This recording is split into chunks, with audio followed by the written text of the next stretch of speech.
પહેલાંના સમયમાં દેવી દેવતાઓના ચિત્રોની પાછળ ગોળ લાંબુ સર્કલ કરવામાં આવતું હતું. એને પ્રકાશિત પીળો પ્રકાશ કે ઓરેન્જ પ્રકાશથી પ્રકાશિત કરવામાં આવતું હતું. એ બતાવે છે કે દરેક મનુષ્યના ચહેરાની આજુબાજુ ગોળ ફરતે એક તત્વ હોય છે જેને આપણે આભામંડળ અથવા તેજ પુંજ કહીએ છીએ. આ જ પ્રકાશ મનુષ્યના મુખની આજુબાજુ હોય છે અને મનુષ્યની યોગ્યતા અનુસાર તે ફેલાયેલું પણ હોય છે.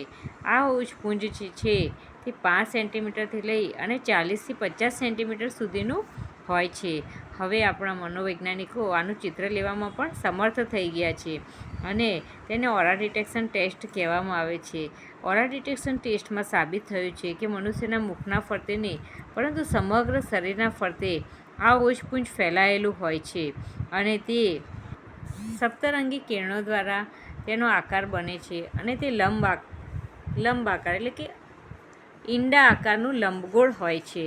હવે મનુષ્યમાંથી આ જે સપ્તરંગી કિરણો નીકળે છે તેને જ આપણે ઓરા કહીએ છીએ. આભા, ઉર્જા અને જ્યોતિ આ 3 તત્વો દ્વારા શરીર વિદ્યમાન હોય છે. આ 3 તત્વોને કારણે જ મનુષ્ય પ્રાણીઓથી શ્રેષ્ઠ છે. જો આ 3 તત્વો આપણામાં ન હોય તો આપણે પણ જાનવર બની ગયા હોત, પરંતુ મનુષ્યનું શરીર આ 3 તત્વોનું મિશ્રણ છે. હવે આપણે જોઈએ તો મનુષ્ય શરીરમાં રહીને શું ક્રિયાઓ કરે છે. ખાવું, પીવું અને વિચારવું. તો ખાવું, પીવું અને વિચારવું 3 જ ક્રિયાઓ કરો છો અને એનાથી જ આપણા શરીરમાં ઉર્જાની ઉત્પત્તિ થાય છે. જેવું તમે ખાશો, જેવું ભોજન તેવું મન. જો તમે સાત્વિક ભોજન લેશો તો સાત્વિક ઉર્જા જનરેટ થશે. જો તમે તામસિક ભોજન લેશો તો તામસિક ઉર્જા જનરેટ થશે અને જો રાજસિક ભોજન લેશો તો રાજસિક ઉર્જા જનરેટ થશે. માટે જેવું ખાશો તેવી જ ઉર્જા શરીરની અંદર કેન્દ્રિત થઈ શકશે. જેમ કે બને એટલું કુદરતી તત્વો, ફળ, ફ્રૂટ, ડ્રાયફ્રૂટ જેવું સાત્વિક ભોજન લેવામાં આવે તો શરીરમાં સાત્વિક ઉર્જાની ઉત્પત્તિ થાય છે અને તમારી ઓરાનો કલર ચેન્જ થાય છે. તે જ પ્રમાણે રાતનું વાસી વધેલું ખોરાક, તીખા, તમતમતા અને સડી ગયેલા જો ખોરાક ખાવાની ટેવ હોય અને ઘણા બધા લોકોને સવારનું વધેલું સાંજે અને રાતનું વધેલું સવારે ખાવાની ટેવ હોય તે તામસિક ભોજન છે અને પરિણામે એનાથી તામસિક ઉર્જા શરીરમાં જનરેટ થાય છે અને તમારી ઓરાનો કલર પણ ચેન્જ થાય છે. તે જ રીતે જે લોકોને ખૂબ જ તીખું, તમતમતું, ચટપટું ખાવાની ઈચ્છા હોય કે જે રાજસિક આહાર કહેવાય છે, જે લોકો ડુંગળી લસણ રેગ્યુલર ખાતા હોય તે રાજસિક ભોજન છે અને એનાથી રાજસિક ઉર્જા જનરેટ થાય છે. આમ જો તમારા આભામંડળને પ્રકાશિત કરવું હોય તો સાત્વિક ઉર્જા હોવી ખૂબ જ જરૂરી છે.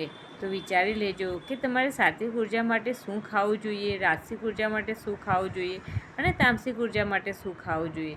તેના માટેનો ચાર્ટ મેં આપેલો છે. એ ચાર્ટમાં જોઈ અને તમે તમારી શરીરમાં જે ઉર્જાનો વધારો કરવા માગતા હોય તે પ્રમાણેનો ડાયટ પ્લાન આજથી સ્ટાર્ટ કરી દો અથવા નેચર આયુર્વેદ પંચકર્મ ક્લિનિકનો સંપર્ક કરી અને તમે શરીરમાં સાત્વિક ઉર્જા જનરેટ પણ કરી શકો છો. ઘણા બધા રોગો થયા હોય, ઘણી બધી તકલીફો હોય અને એમ લાગે કે આમાંથી નીકળવાનો કોઈ જ રસ્તો નથી, પણ જો આપણે જાગી જઈએ અને આપણા શરીરમાં સાત્વિક ઉર્જાને જનરેટ કરતાં શીખી જઈએ તો automatically internal body healing start થઈ જાય છે અને તમે તમારા રોગમાંથી ખૂબ જ સુંદર અને સહેલાઈથી બહાર નીકળી શકો છો. બસ ફક્ત એના માટે તમારે તમારું ભોજન ચેન્જ કરવાનું જરૂરી છે. મેં અત્યાર સુધીમાં ઘણા બધા પેશન્ટના અનુભવો તમારી સાથે શેર કરેલા છે. તમે લોકોને જોયા કે બહુ શોર્ટ ટર્મમાં એ લોકો એમના રોગમાંથી બહાર નીકળી જાય છે, જેના માટે ઘણા વર્ષોથી પીડાતા હતા, પણ છતાં જ એમની સાત્વિક ઉર્જા જનરેટ કરવાથી ઓટોમેટિકલી એમનામાં ફરક આવ્યો અને રિજુવેનેશન અને હિલિંગ થેરેપી ફાસ્ટ રિઝલ્ટ આપે છે.